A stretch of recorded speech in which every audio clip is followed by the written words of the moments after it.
Hey guys, and welcome to BHL Sports Weekly, your weekly source for news and events in sports.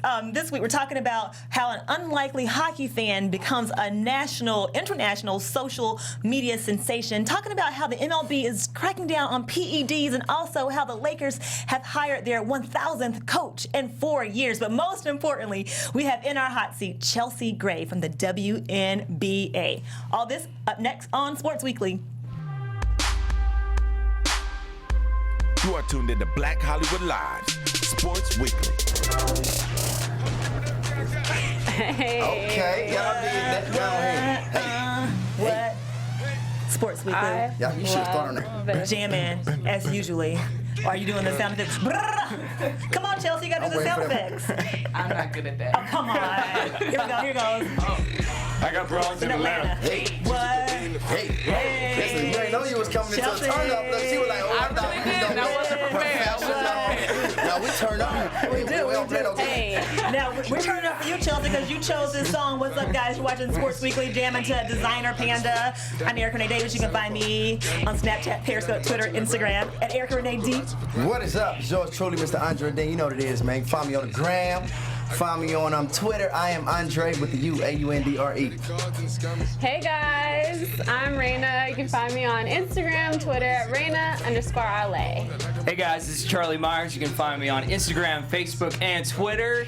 And it's going to be a good show. It's going to be a good show. Before we get to the guest of honor, make sure you guys always follow all things Black Hollywood Live on BlackHollywoodLive.com. Follow Black Hollywood Live on Twitter at BHL Online. Follow us on Instagram at The Sports Weekly. Download this episode on iTunes. Keep it on your phone. Listen to it over and over and over and over and over again. Okay. Panda. Rheina, what you got? Yes, hey guys. So I have the pleasure of introducing our beautiful guest, one of my great friends, product of Manteca, California, McDonald's All-American, played 4 years at the Duke University, started sophomore year through senior year, then got drafted to the Connecticut Sun, played overseas professionally for countries like Israel, Turkey, and Spain, and then just recently traded to our Los Angeles Sparks. So, ladies and gentlemen, welcome Chelsea Gray. Thank you for having me. International up in the joint, huh? A little bit. Okay. We're not working. So, Chelsea, tell us how you felt when you were told that you were traded to the LA Sparks. How did you feel about that? I was excited. I mean, I've been on the East Coast for 4 years going to Duke. I was overseas, and it was actually like 4 a.m. in Turkey, and my agent calls me, and she's like, "You've been traded to the Sparks." I'm so excited. Oh my gosh, you've been traded to the Sparks, and I'm like, really? Don't play with me right now. I've been waiting to come home. So I'm just really excited to get everything started. So how did your family and friends react when they heard the news? Oh my gosh, I was getting texts and emails, and they were trying to call me and everything like that, and they're just so excited for me to be home and to be playing in front of my family and friends. It's gonna be awesome. So. Now, would you say that the Sparks have always been your favorite WNBA team? Yeah, they've been up there. Them and when the Sacramento Monarchs were actually a team, and I was a fan of the Houston Comets. I'm a big Cynthia Cooper fan, so yeah. Okay. So do you do anything differently? You've been playing this game for a while, pretty much all your life. So now you're going back home, closer to home, that is, to California, L.A., the bright lights, you know what I mean? How do you feel? Do you do anything different, or you just keep doing what you've been doing? Or are you hyped? Are you going to come out trying to just talk to me? I think I will bring a different dynamic to this team. I mean, I like to run the floor, push and transition, and the people that we'll have on this team will be a great fit for me. I enjoyed my first practice today, and my coach seems awesome, so I can't wait to get back on the floor and be with them, have everybody else. Some people are still overseas right now, so just have everybody here and just get everything started this season. On Saturday, people got to come out May 14th against Seattle Storm. Be there. And nowhere else to be. No, exactly. Now, are you nervous though, since you are playing in front of people who probably have followed your career since you were in high school, maybe even before? Does that give you like a little bit of an edge?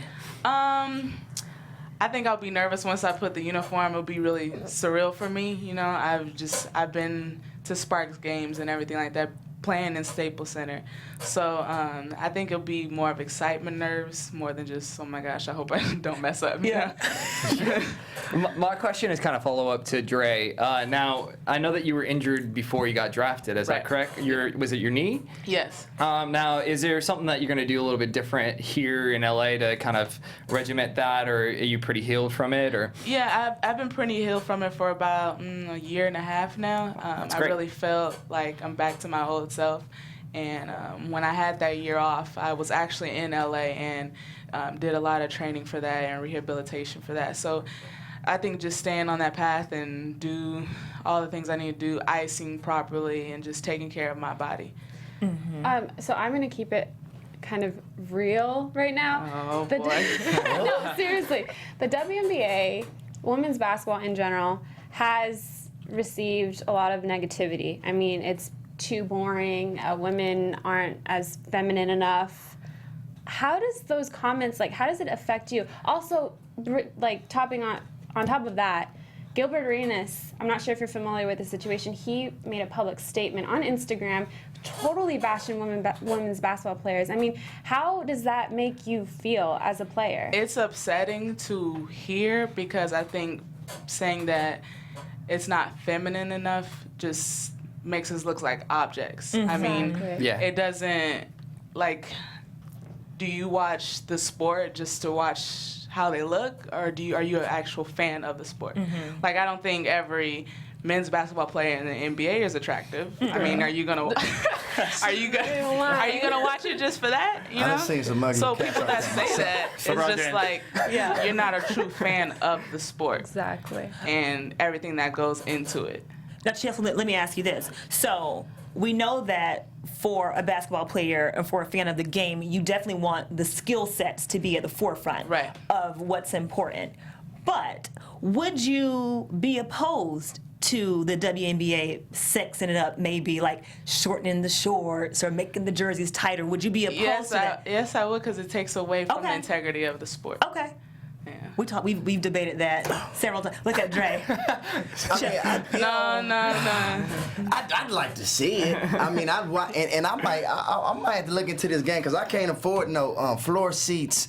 But maybe I can get some for your game. I will pay to come check you out, man, and see you do your thing out here in LA. You should come out on Saturday. Okay, May 14th, right? May 14th, Seattle, home opener. Is there any good matchups that you're looking forward to in the season?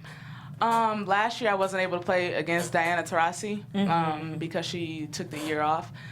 So that's a matchup I'm looking to go at a little bit. But it was really where I was on the court with Sue Bird and people that I was looking at when I was younger. So it was a different experience for me, and it was great. What changes do you think the WNBA should make, if any? What do you think that they should make to engage their fans more? I don't know. Have more publicity for them. I mean, how do you think they should come about that? I think publicity is definitely a key thing. I mean, we have these teams like the Houston Comets that I'm pretty sure everybody knows about and how many championships they have.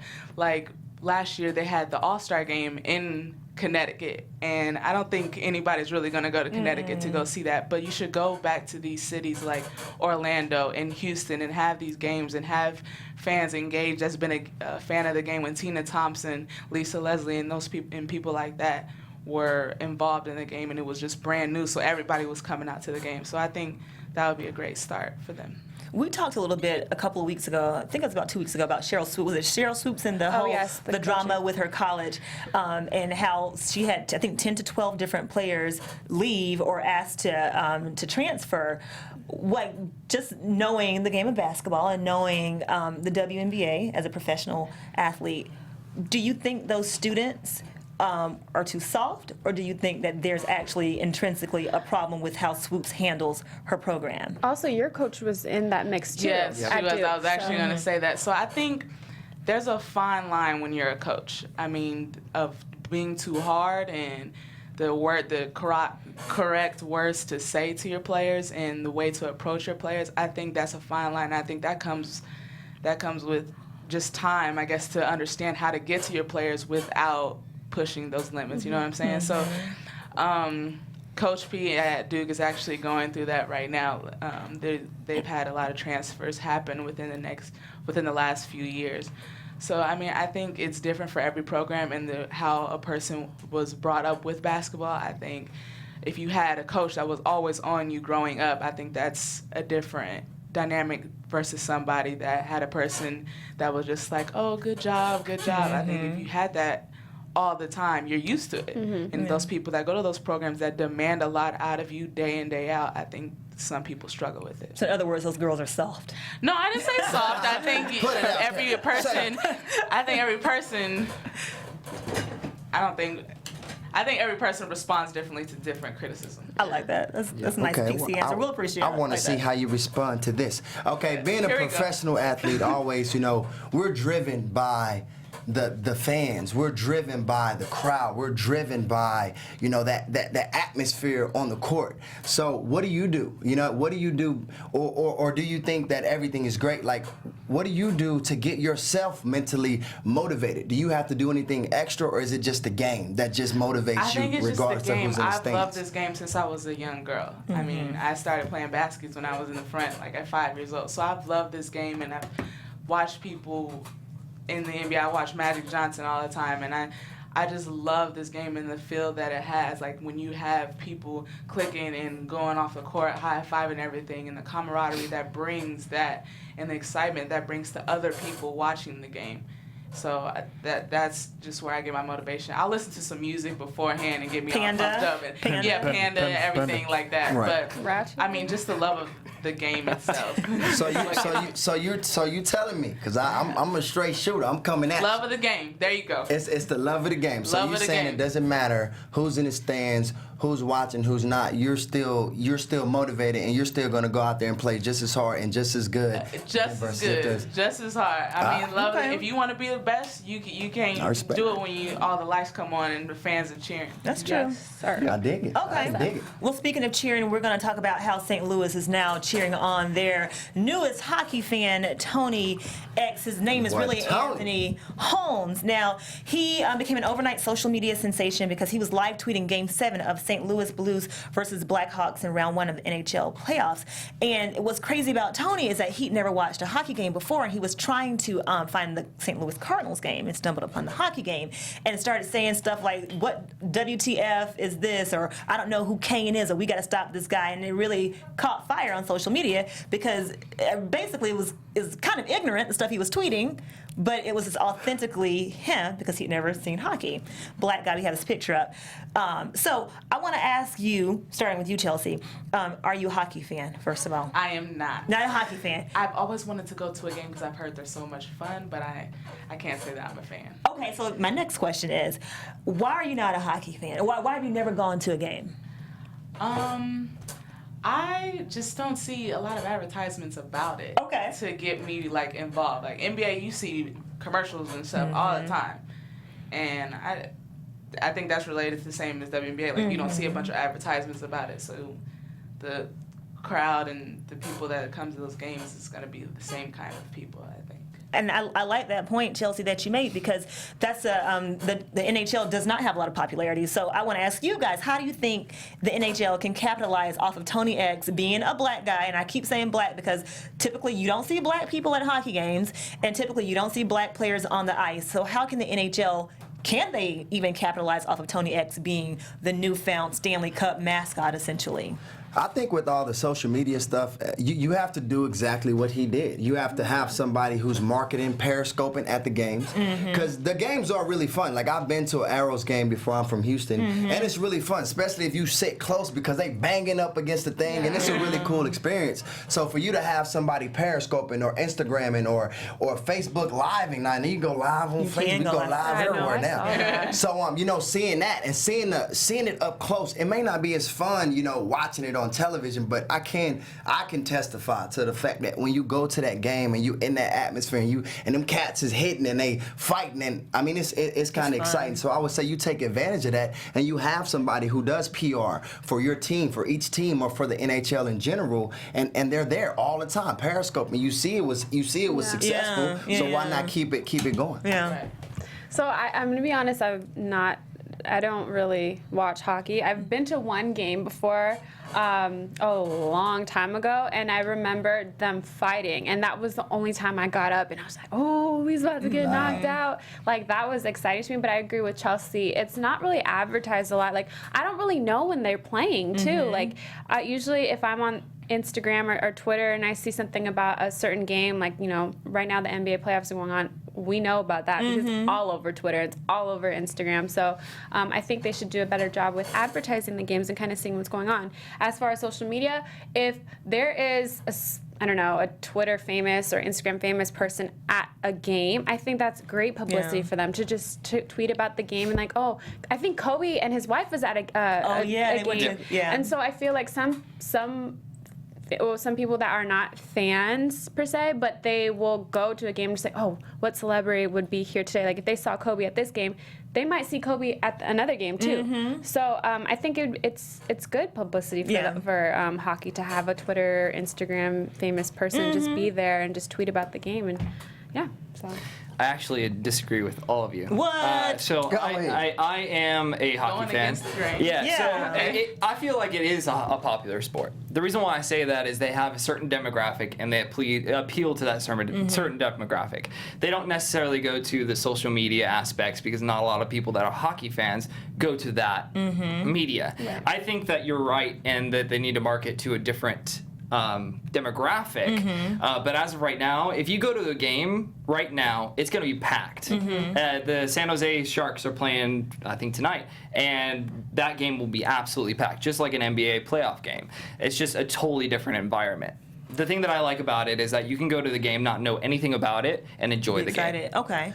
Oh, so and I'm looking at the NHL Instagram, and they have 2 million followers. Which is not bad at all. Anytime 2 million, anytime you hit the millions, you got some type of influence and some type of people watching. So I mean, that was kind of surprising. Well, I'm going to disagree with you, Charlie. and listen, I like hockey. Like I've been to several Kings games, and I really enjoy it. It's much more fun in person than it is on television. But the numbers don't lie. Like my fake bestie in my head, Colin Cowherd. Are you a Colin Cowherd fan from Fox Sports 1, formerly of ESPN? No. Okay, it's okay. Okay, sorry about that. It's okay. I love Colin, and he always says the numbers don't lie. People always say, "Why don't you talk about hockey?" He's like, because the advertisers don't care to pay for conversations about hockey. So hockey is popular to a certain demo, but when you compare it to MLB or NBA or NFL, it's getting left in the dust. Even when you go to ESPN, like the top scroll, you have to do a drop down menu to try to find it. So I do think that a Tony X is good for the sport because it does help a different demo come in to watch, and it's not going to happen overnight, but I think hockey should be more popular. Yeah, it's an entertaining sport. It's fun. It's fun. Chelsea, you got to go to the game. I'm gonna try. Being out here in LA, I'm gonna try.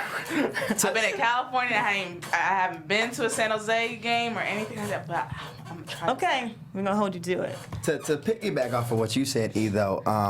I had a chance of, last year I booked a Nike commercial, right? And, Nike, and it was an NFL commercial. No, but I got a point here. I got a point. You know what I mean? I got a point here. And, I was talking to some of the producers and asking them, they're like, right now, man, we're shooting 14 Nike. While we were on set, he was saying there's 14 other Nike commercials going on right now that's being shot on this very day at this very same time. And I was like, man, how much do it?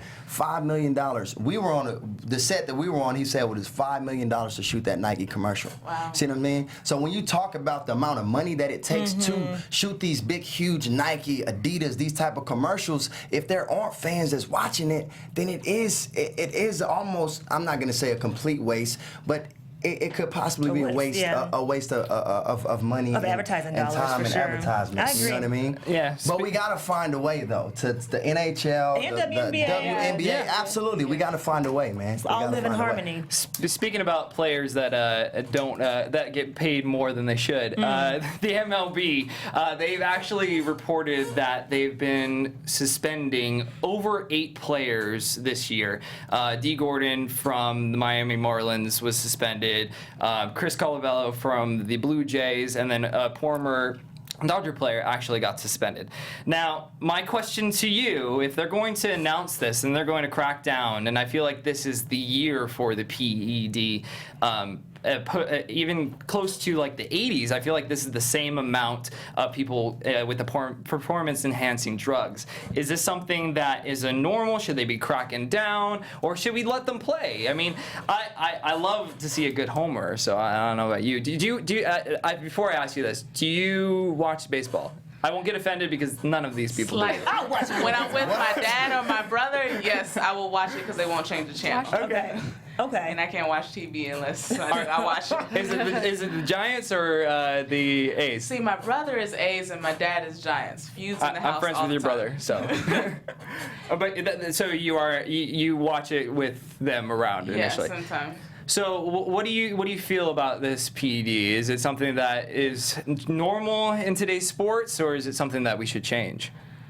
I think the crackdown is good, actually. I think it takes away from the integrity of the sport. If you have these people over here working hard to get where they are, and then somebody takes, I guess, quote unquote, the easy way out of taking those drugs to get where they have they been working years and years in practices and going these different facilities to work on their game. I think it's wrong to do. So my point, and I agree with you, but these players get paid, I don't know, let's say... D got like a $50 million contract. $50 million contract. For 5 years. Yeah, and he says that he didn't know that it was in his system, but I see these players doing it because they are like, okay, I'm going to hit 40 homers a year, and then I'll get caught for a year, but I'm going to lose that money for that year, but I'm going to be okay and come back next year and look like the good guy and play without performance-enhancing drugs. I feel like that's what a lot of athletes feel like they're doing. They're not hurting anybody because they're doing it. But I totally agree with you. Yeah. I completely disagree with that because you could. At one point, you have to start worrying about your image. You know what I mean? Now, and you have to start thinking about what are you going to do after you start playing. And if you're a guy that's constantly in trouble, a guy that's got in trouble 1 or 2 times for doing these performance enhancement drugs, who's going to want to endorse you, or who's going to want you to endorse their product? Okay. Who's going to want your face on their product when you've been proven to do things the wrong way? And quote unquote, no matter how you put it, it's cheating. You know what I mean? It don't matter how you put it. You know what I mean? When somebody's out here grinding their ass off every day for 7 days a week trying to do something, and you decide to take some drugs to make yourself better and to get ahead of somebody who's working their ass off every single day, it's cheating. Well, I have a question, and for you too, Dre, because he played football for a second at TCU and then Texans too, right? Yeah. Okay, so for both professional athletes, let's say you're the starter, and let's say Becky is Becky with the good hair, just got drafted. I just learned about that line, actually. You just learned about Becky with the good hair? Yeah. And he was talking about me and Panda. Come on. Okay, true, but I didn't know that one little line. Come on. So Becky with the good hair, Chelsea, is jockeying for your spot. Right. And let's say she went to Duke too. Whatever. Wonderful. And you're her mentor. Like, your coaches asked you to be her mentor. Becky is talented. Maybe you guys, without PEDs, have probably similar skill sets. But then she starts doing whatever she has to do, or whatever banned substance that the WNBA has banned. And she starts getting better than you. She starts getting more endorsements. And she starts getting more FaceTime. And she starts getting billboards. And you know what she's doing. And then eventually, one day, she gets your starting position. And then you still don't have a billboard. You still don't have a Nike campaign. You still aren't getting, offered to play overseas for the top money. And you see her taking your position, even though without the drugs, you guys are probably similar or identical in skill set.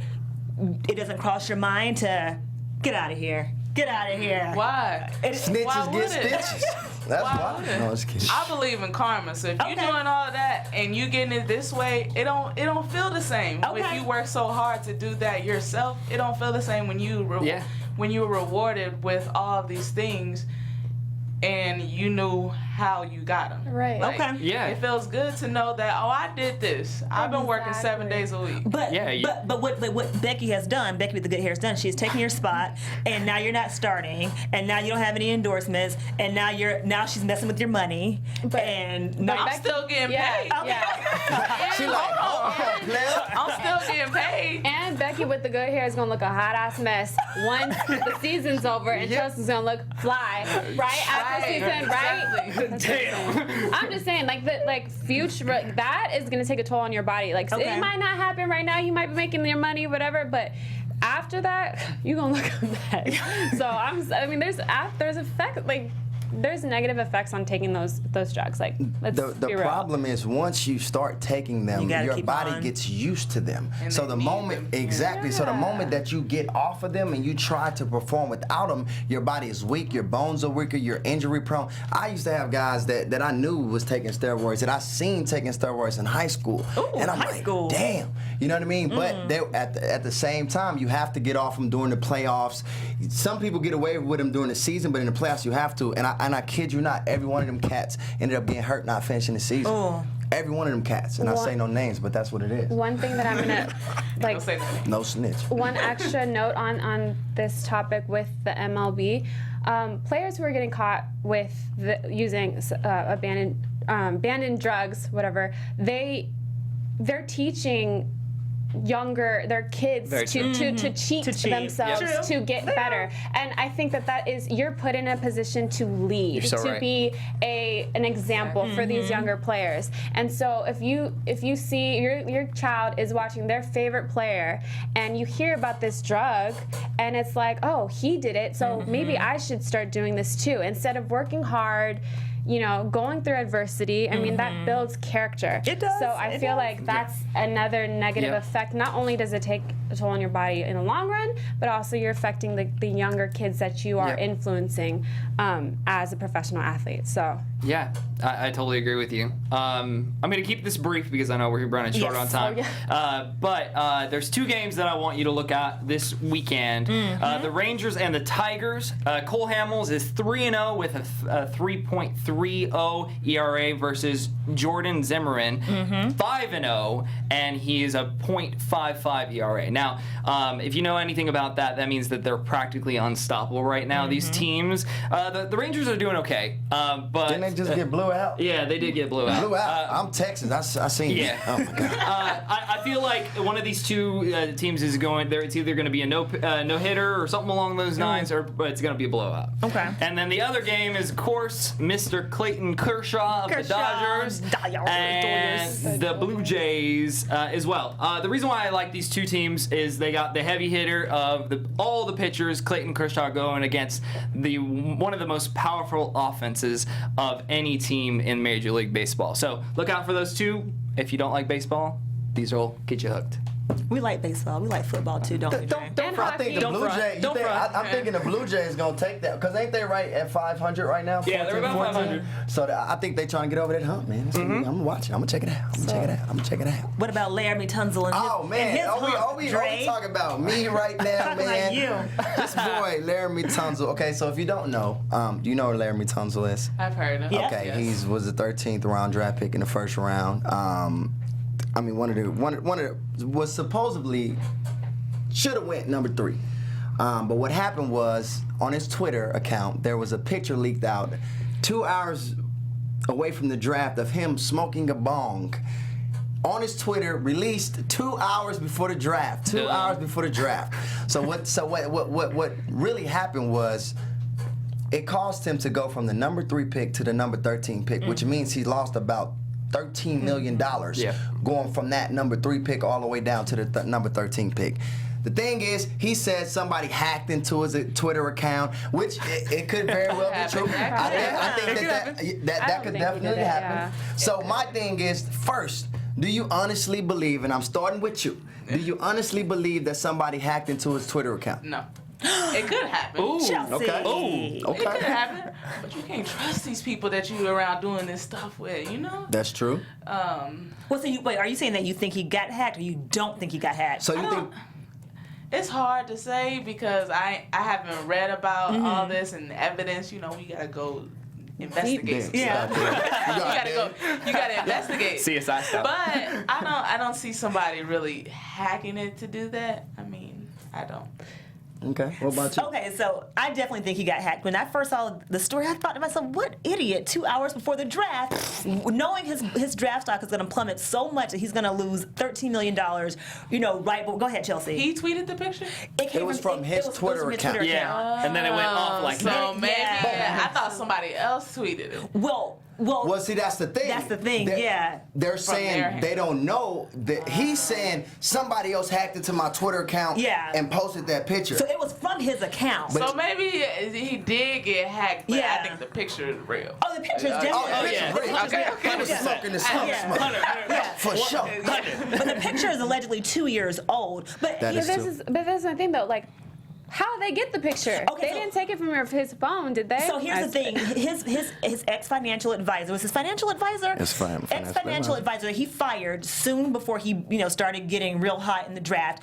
His new people told him, they were like, get rid of this guy, and he was feeling all in his feelings about it. And he had access to Laramie's old phone because he used to manage some of his social media accounts. So there goes the investigation I was talking about. There you go. But see, I didn't want that. I wanted to hear your honest opinion as an athlete first. See, I was a little confused though. Before we cracked the evidence up. Yeah. I was a little confused. I didn't know that it came actually from his handle. It came from his handle. Yeah. Gotcha. So She cracked it all open. I ain't got nothing else to say. She done cracked my story. I'm sitting there trying to see what everybody else gonna say. Okay, I don't have anything else to say. No, go ahead. You right though. Well, so yeah. She know her shit. I'm done. Okay, I'm done. I'm done. I don't have anything to say. So okay, well, what do y'all think? So, I mean, you're probably going to talk about this next, but I don't think that he should be suspended or go to any coaching at all, because again, that could have been from 2 years ago. Mm-hmm. And I feel like the NFL is still living in the 1940s. Everybody smokes weed now. No, I'm going to say it. You smoke weed, Chelsea? Nah, I don't smoke no weed. I don't smoke no weed. You said everybody. Ain't me. I raised my hand and said, no, that's not me. Let them know, I can see, like, back to the PED, I could see that being a problem, but the weed, like, come on, like, but it's not gonna help them anyway. It's probably gonna hurt them. Like, I think in this situation though, the fact that he is a rookie and he hasn't proven himself on the field yet, I think that is definitely gonna affect him. As like if I'm a coach or if I'm picking a player. That's already this negative attention that I'm building and bringing on my team. Like whatever you do when you're off, like whatever, that's fine. But you have to be mindful of what's going on. You can't be taking pictures of that. Like that just shows me that you're careless. He was in college. Yeah, but I'm saying like taking a picture of that, like you should. I don't know. Girl. I wouldn't do it. You just gotta be mindful, like, of the attention, like what you put on social media, how you present yourself, like knowing that you're going to go to the league. You should be mindful about how you act. I don't know. That's just. Well, I think that I don't think that there necessarily should be any punishment, but I think that he should absolutely be put into the stage 1 part of the program, because we all know that. Addictions are hard. They're hard to break. I know this man ain't just stopped smoking weed. If he was smoking weed, he's still smoking weed. If you smoking weed, smoke your smoke. But you got to know what these stage 1 programs do is they tell you when you need to be clear of this stuff. You know what I mean? Because you need to be at your best on the football field, and when you can smoke. If you're a grown man, you 30 years old, 27, you can do whatever the hell you want to do when you in your house and you not playing and you don't have a game the next day. Do what you want to do. But I think this program should be in place, and I think every rookie going into it should have to be in it anyway. I like that. Just to get that knowledge on what it could do to your body, what it couldn't do to your body. Because you might not know, sometimes we smoke or do stuff because our best friend or our best teammate doing, I hit it, man, my homie hitting it. But you may not know. Everybody has different effects. It does different stuff to your body. So I think that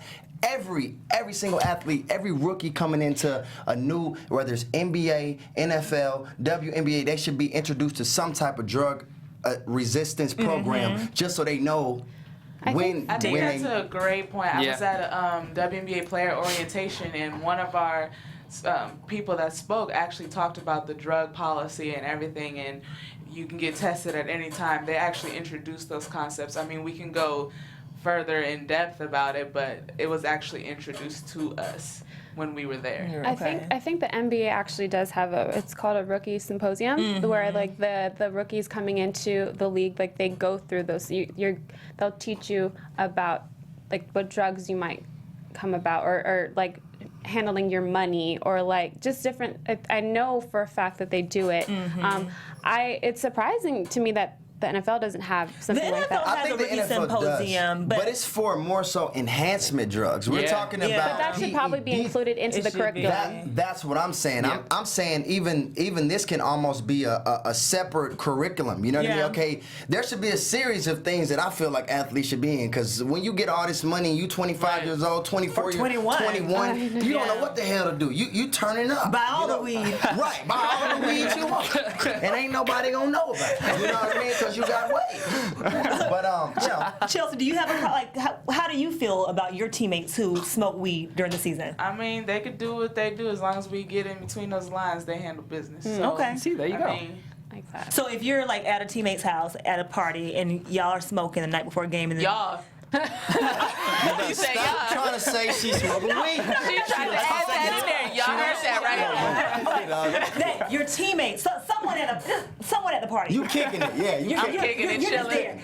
You're the designated driver. Oh yeah, that's what I am. Didi. And so some of your teammates are smoking weed, and they get out there the next day and they lay an egg, and would you confront them and say, you know what, so and so, Becky with the good hair, you shouldn't have been smoking? Like, would you confront a teammate if you knew they were smoking during the season? It just depends if this is a habit of theirs. Like, if they just had a bad game, they had a bad game. Say they smoke weed the next thing and they go for 30, man, just go. Let's go. Let's get this money, Right. So it just depends on, like, the environment, like, how they are and how they respond. You know your body better than anybody else. So as long as you take care of business, you're going to have a bad Good point.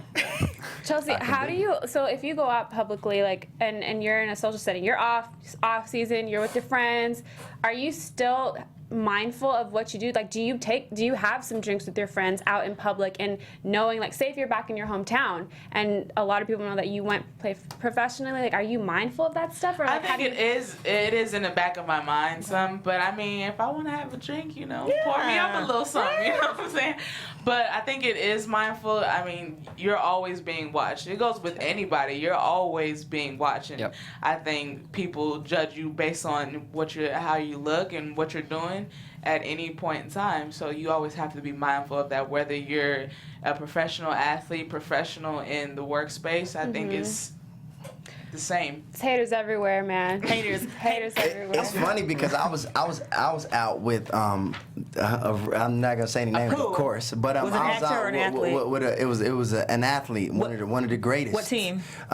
Get up out of here. But I was out, and I saw something very interesting. A lot of these cats, like, he had a designated person to stand in front of him when he wanted to hit the joint. You know what I mean? I think it's smart. You know what I mean? I mean, because it's off season. You know what I mean? And it was so funny, man, that every time this dude wanted to hit that butt, this cat would run over there so he had to be getting paid or something. Because I'm like, God dang, this boy was on point, like a 9 to 5. It was crazy. But I mean, like I said, I respect that. They'll snap a picture in a minute just to put it on Twitter and get famous off of that. It just happened. Well, like our last topic of the night, we're gonna talk about basketball. I'm not talking about drugs anymore, guys, but sorry. But so former LA Laker player, assistant coach for the Golden State Warriors, your favorite team. Yes. Luke Walton is the new head coach for the Lakers, and like Erica said earlier, the 1,000th coach in 4 years. She just had to say that. But anyways, stating the facts here. Do you think that was a good move for the Lakers? And how, if he can, like, what are the steps that you think Luke should make to turn this program around? I mean, first of all, go Warriors. Put it out there. But you're in LA now. You have to. But my heart is right. Okay. Yeah. Exactly where that's at. But I have a lot of respect for Luke Walton. One, because he stepped into the play when Steve Kerr wasn't around. I think it's a good fit for him to be back in LA and have that support behind him and to try to figure out to bring the Lakers back to these championships they are accustomed to. I think it's a good move for them because he's a fairly young coach and he has to relate to these young players that they have here. They have a good core there, and I think it will be good. I think it's a good fit for them, and what a way to get a coach from the Warriors, you know what I'm saying? I mean, you don't get excellence anywhere you go if you find somebody on the Warriors, you know what I'm saying? Yeah, I mean, ask me, please. Erica, how do you feel about Luke coming to the Lakers? I think it's the worst decision. I think that the Lakers organization, they are drinking the sports talk Kool-Aid way too much. Like, Luke Walton was so sexy at Golden State because look who he's coaching. He's coaching the most coachable people ever to play the game of basketball. And I was saying off air before we started, I was like, anyone with a better than average basketball IQ could do similarly to what Luke Walton did. And I know that's an overgeneralization, but please know that if he didn't have Steph and Clay and Draymond, they would not have gone 24 or whatever it was. I'm sorry, he does not have that tenure or that savvy. And do I think he's going to turn the organization around? I think he's going to turn it upside down some more, and the Lakers are still 3 to 5 years out from doing better because they're in a stacked West. I mean, my Clippers, we lay an egg every playoffs, but whatever. But we got Clippers, you got Houston, as sorry as they are, they still make the playoffs. You got That's like a solid shot. Sorry. You got Golden State, you got the Spurs for forever. So if you're gonna get a new coaching job, go to the East. Like, you're not gonna do anything with the Lakers for the next 5 years. I'm sorry. Like, if y'all really believe that, y'all are completely delusional. I think it's kind of unfair to say that because the Golden State Warriors are a great team. Yes, Steph, Clay, Draymond, yes, they are great players and they're a great team. However, with Kerr leaving or with him out and Luke had to step up into that role, I think that put a lot of pressure on him. Like, regardless of his players are being good, I'm sure, like, he had to learn from the best. He had to step up and make some changes. Like, hey, look, I'm in charge here. I'm going to coach his team. He had a lot to keep up. Like, they're a really good team. They won the championship last year, and then you're coming in to coach this team. Like, I think it's a lot of pressure, and I think he handled himself very well in the beginning of the season. And I do think he deserved this job. Just because, and it's hard. Any coach coming into the Lakers, especially with them right now and how they finish the season, it's going to be a difficult job. I mean, they have some young players. They're rebuilding. Young players, young coach, a stupid bus son. I don't know. This might be something different because they tried older coaches. I mean, this might be a new era for them. You never know. Era as an E-R-O-R, as an error. E-R-A. I'm with both of you guys. So I'm with you, Erica. I know. You got to pick a side. You playing right in the middle. You make nobody upset. There's a reason behind it. I think it's a good choice, but I don't think they're going to do anything in the next 5 years.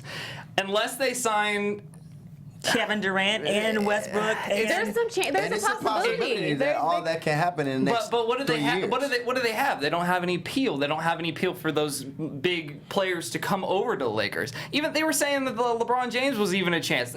There's no way. There's no appeal for big name players to come to the Lakers. I'm a Laker fan, but it ain't gonna happen. What about? Come on, Dre. Man, what's up? Come on, help me out here. Okay. I'm riding with E right now, man. I'm riding with E, man. And me and E don't ride. We don't ride together. We always going against each other. But me and E, I'm gonna ride with you. First of all, this cat he's 36 years old. He's a very, very young player. This franchise is too big for him. He's underqualified to be coaching the Los Angeles Lakers.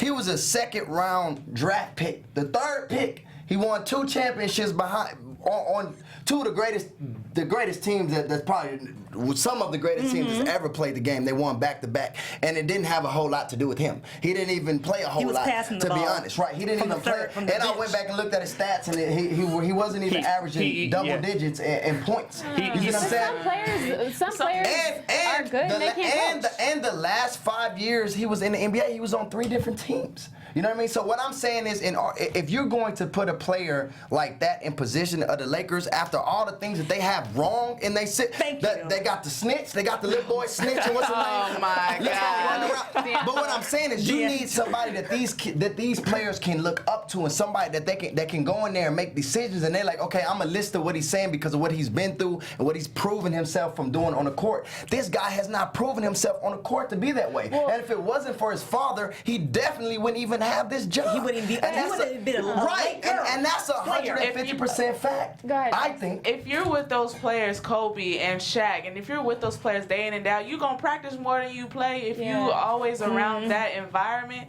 something got to rub off on you at some point. It's not about rubbing off. It's about qualifying. It's about having the credentials to coach at one of the biggest franchises in NBA, period. It's the LA Lakers. Some of the best coaches are the worst players, and some of this is true. You know, this is true. You can't always say that just because he wasn't that good as a player, he won't be a good coach. He might just not be able to have the ability. But up here, I can say that because if your players don't respect you, another shitty coach. If your players don't respect you and they haven't grew up watching you and they haven't grew up saying, okay, man, I've seen this guy do his thing. I've seen him produce. Then it's harder for you to get your players on board. Well, they got to find a different way because the last people they had and they said that they could look up to him and they ain't got the job done Phil either. Jackson, they ain't brought nobody in with that caliber. I mean, you got Keven Undergaro out there. Well, you going from Phil Jackson to, I don't know, all these other players. It's hard to go up to Phil. So what I'm saying is you need somebody that's in that caliber to bring this team back to. A Thibodeau, a Kevin McHale. Exactly. One of the Van Gundy brothers. That's what you need to bring this franchise back around and to get it on track. Somebody who knows the game in and out. They got to know it in and out. Charlie, period. What you going to say? I was going to say it could have been worse. They could have got Derek Fisher. Or that is true. Yeah. That would have been. Who was the other coach that was a player? Jason Kidd. Jason Kidd. Tyronn Lue's also a young coach too, and he's LeBron James is coaching, man. I'm trying to tell y'all. But it's not even about him being young per se. It's about him having not proven himself, because as a Warriors coach, he again was coaching Steph and whatever. We can just belabor the point all day and all night. But all that I'm saying is that considering the turmoil that the Lakers have gone through, you cannot afford to go from Mike, then Byron to Luke Walton. Like, I would be going for a Van Gundy, a Kevin McHale, a Thibodeau, somebody who I know has proven themselves in playoffs. And if I'm a KD or a Russell Westbrook's agent, I'm not going to advise these players to come to the Lakers in the prime of their career. So you can do what? Be the 7th in the West, maybe, hopefully, be the 8th, probably be the 9th. Goodbye. I think also, there's a lot of really, really good players with terrible basketball IQ. Basketball IQ. True. And I think that's what Luke has. Like, he's played under Kobe, Shaq, whatever. His dad was a prominent player. And I think that, like, this is just a good opportunity for him to build. And he can also, his staff can be great It's too. a good resume builder for him. No, but he can also hire, his staff can be like, I don't know, I'm sure McHale won't work under him, but he can hire people to help him. But that's my thing. Who's he going to hire as assistant coaches? You can't go lower. They're going to be cats that's younger than 36. Or who are you going to hire? No, you can have an older. Who's he going to hire? I saw that. An older coach is not going to work under him. That's for sure. I think so. I think they would. They're gonna have to. We got super Unless heated. you want to call me, I'll coach. Okay. Hey, sounds good. There we go. Play for the Sparks and coach the Lakers. Exactly. I go to practice and straight to the other arena. Chelsea, we got so heated. We didn't even get to do our fun Would You Rather game. So you have to come back after the season, or maybe when you have a break during the season. Come back so we can play our little fun games and harass you some more, because you were such a fun guest. Will you please tell everyone out there where they can find you on social media? You can find me on Instagram, Twitter, Snapchat at cgray209. And guys, I mean, we got so heated about the Lakers. They make us get so lit. Good. Erica Renee Davis, you can find me on Snapchat, Periscope, Twitter, and Instagram at Erica Renee D. I want the Clippers to be good. Never gonna happen. Whatever. Don't forget, May 14th. Everybody come out. I was about to say it for you. Oh, go ahead. You can do it. Are you sure? I forgot that. All right, look, man, you know what it is, man. Dre Dean. I am Andre on Instagram and Twitter. And May 14th, man, we got to go check out this game. The Sparks is playing the Seattle Storm. May 14th. Go check them out and support. I'm going. All right. I'm telling you. I'm going to look for you in the I'm going. I'll be stretching and looking. Can I be courtside? Go ahead. Little thought. Oh my gosh. I'm Rheina, and you can find me on Instagram and Twitter at Rheina_LA. Luke, I love you, man. I'm going for you. Turn around. I'm with you on that one. Thank you. And I'm Charlie Myers. You can find me on Instagram, Facebook, and Twitter. Thanks for having. Thanks for being on. Thank you for having me. Yes, it was great. As always, follow all things Black Hollywood Live on BlackHollywoodLive.com. Follow Black Hollywood Live on Twitter at BHL Online. Follow us on Instagram at The Sports Weekly. Again, shout out to Chelsea. Make sure you follow her on all Twitter platforms, all Instagram, all social media platforms. Us too. Till next Thursday night at 7. Go Sports Weekly. Sparks. Go Sparks. From executives Keven Undergaro, Dario Christie, Tiana Hobson, and the entire BHL staff, we would like to thank you for supporting Black Hollywood Live, the first online broadcast network dedicated to African American entertainment. For questions and comments, contact us. info@blackhollywoodlive.com. Like us on Facebook, tweet us, or Instagram us at BHL Online. And I am the official voice of Black Hollywood Live, Scipio, Instagram me at KingXOBay. Thanks for tuning in. Hollywood Redefined.